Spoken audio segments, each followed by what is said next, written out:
Today I would like to talk to you about the law of the edge. It's a teamwork law. Basically, here's what it says. The difference between two equally talented teams is leadership. Got a question to ask you. What allowed the Chicago Bulls to win 7 NBA championships? Leadership. Michael Jordan, Phil Jackson. And isn't it interesting now as Los Angeles has won 2 straight NBA championships? Or another question, what has enabled General Electric to gain the respect of the entire corporate world? Very simple, leadership. His name is Jack Welch. Or what secured the victory for the United States in the Persian Gulf War? Leadership. Colin Powell, Schwarzkopf. Everything rises and falls on leadership. All things being equal, 2 teams come together. The team that has the best leadership will win.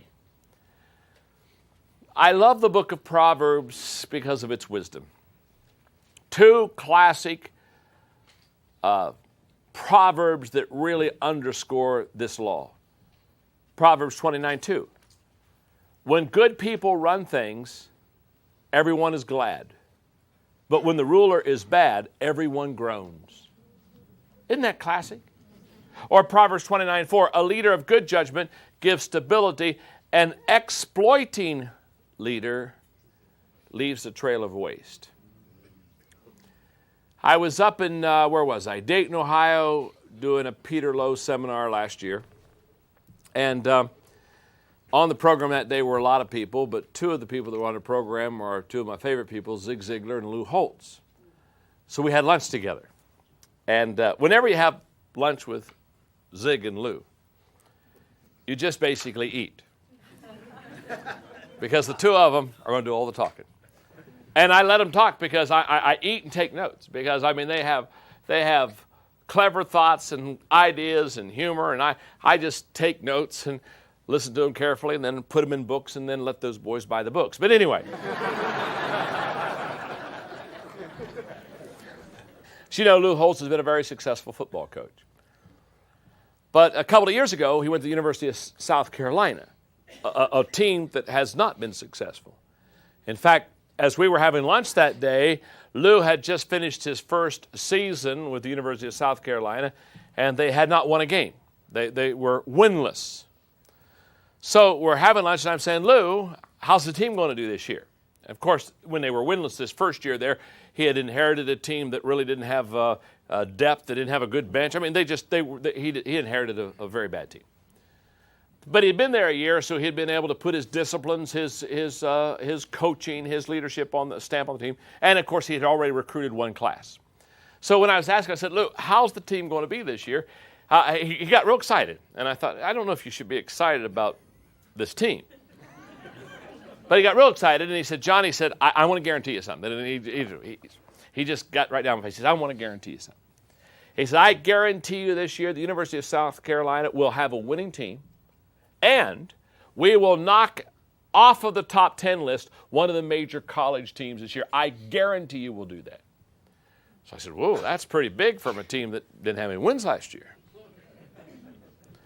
I think it was the 3rd game of the year. They came down to Georgia, or Georgia went to them. I'm not sure where, but they played Georgia. At that time, Georgia was ranked in the top 10, and the University of South Carolina beat them. So I get my little note card out, and I said, Lou, you are a prophet. You did exactly what you said. Good luck for the rest of the season. Said a couple other things and sent it off to him. Well, Lou Holtz not only beat Georgia that year, but I think they won 9 games and went to a bowl game, of which in the bowl game they won. Now, what causes a team that continually loses and the previous year doesn't win a game to turn around and win 9 games and go play in a bowl game on New Year's Day? It's very simple. The answer is leadership. Everything rises and falls on leadership. The best thing that can happen to a team is for them to get a good leader. In fact, it was Lou who taught me several years ago that a bad coach with good players will lose, but a good coach with average players will win.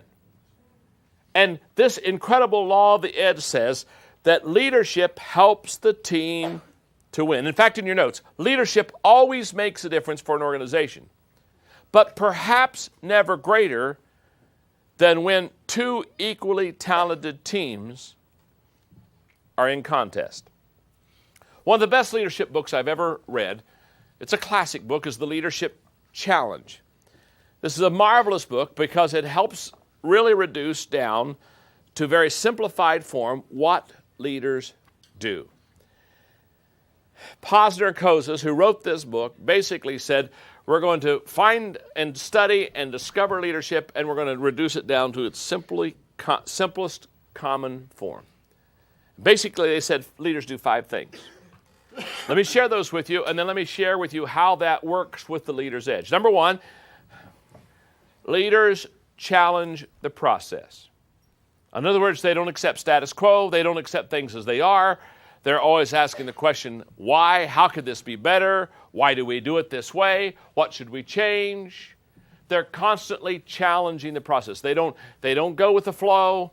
They ask hard questions. They buck the system. They have probably a courageous entrepreneurial spirit. They challenge the process. That's one thing that leaders do. The second thing that leaders do is they inspire a shared vision.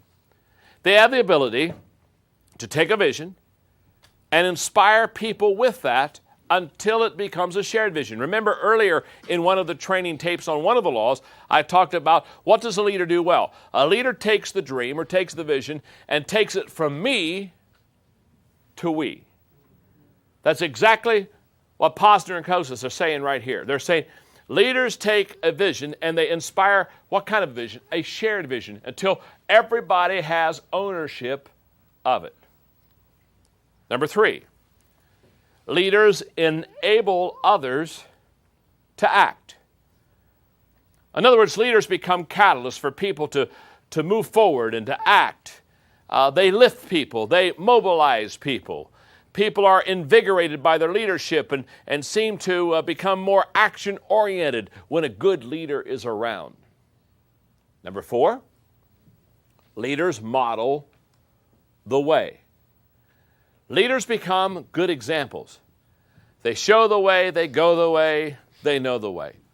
In other words, leaders understand that people do what people see.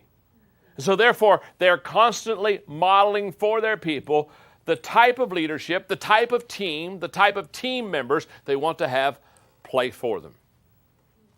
Number 5, leaders encourage the heart. They are chief encouragers. Let me define encouragement for you. I think encouragement is the oxygen of the soul. Encouragement breathes life into people. Remember when you were a kid, I don't know, did you ever do the song when you were a kid in like in elementary school, "Oh, give me a home where the buffalo roam"? You know, home on the range, that's what it's called, home on the range, remember? And where there's that little part in the song that says, where there never is heard a discouraging word. I've never found that place. I go to Texas a lot. I've never found that place yet. Keep looking for it. But wouldn't it be wonderful to be in that kind of an atmosphere, in an environment, as Ken Blanchard talks about raving fans, where you encourage and enable people to go to a whole new level where you really do become wind beneath their wings. Now, what these two guys say in the Leadership Challenge is that leaders do these 5 things very effectively. They challenge the process, they inspire a shared vision, they enable others to act, they model the way, and they encourage the heart. Now, here's what I think is interesting about the 5 things or 5 observations of these two men concerning what leaders do effectively. 4 of the 5, numbers 2, 3, 4, and 5, are all directly team-related. All 4 of them. Now, challenge the process, that can be done individually. You could look at things as an individual and say, I'm not sure it should be that way, and ask some of the hard questions. You don't have to always challenge the process with a team, but I will tell you this. If you're going to inspire a shared vision, that's with a team. If you're going to enable others to act, there is an assumption there. And if you are going to model the way, there's an assumption there that somebody's following you. And if you're going to encourage the heart, obviously, those four are directly connected with your ability as a leader to get your best out of the team. Now, the leader's edge says that the leader makes the difference. So let me just put on a leader's hat for a moment. If you're a leader, let me ask you a question. Are you making the difference for your team? Are you are you a lid lifter? Or do you put lids on your team? I shared with you another training tape that one of the things I like to do is I like to add value to people. And another time somebody's asked me what to do, and I thought about it for a moment, and I said, I lift lids for people. I take the lid off and help them to rise to their potential. I do my best to, let you out of jail. You know what I mean? Move the bars, give you some freedom, get you growing, stimulate that growth just a little bit, help you to see the sky, help you to reach your potential, be all that you possibly could be. That's kind of what I try to do. Now, here's what I know.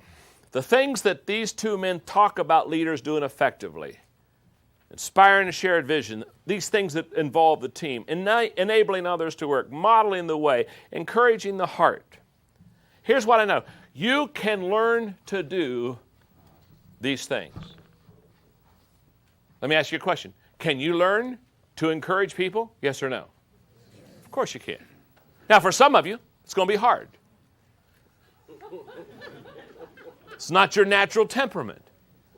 Your gift spiritually is discouragement.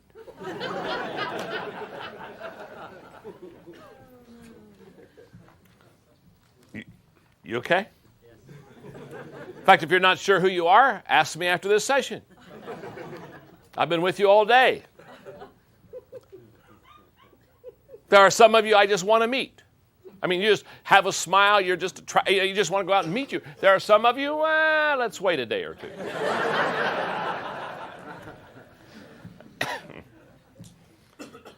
Just kidding. So if you're not sure, during a break, come up and see me. Because I'm always amazed at people that are in the people business, and I see this all the time, people that are in the people business that aren't any good with people. Can I tell you, this is a tough business to be in if you're in the people business and you don't like people. Or if people don't like you. And I just see them. Sometimes I say, oh my goodness, you're in the people business. And I look at them and say, oh my goodness. Oh, they're not going to make it. Now, I don't do this, but there are a lot of times when sometimes I just want to go up to people and say, do you know you're in trouble?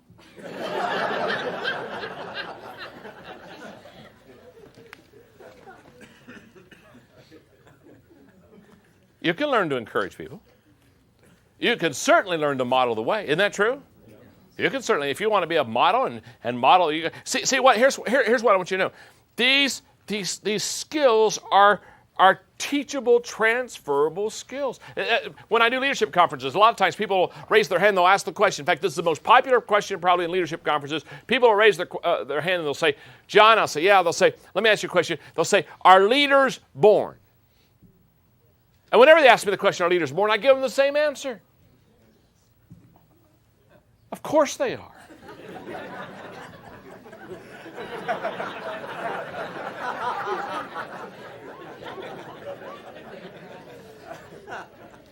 Think about that question.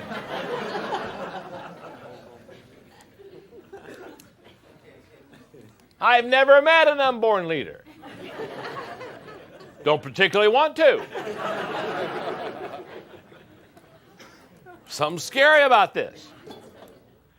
See, when they ask, are leaders born? What they're really not asking, are leaders born? Hello. Of course leaders are born. So are non-leaders born. We're all born. Hello. What they're really asking is, are there some people that when they're born, they got it? And are there some people when they're born, they don't got it?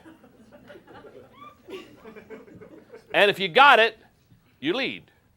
And I guess if you don't got it, you find a line.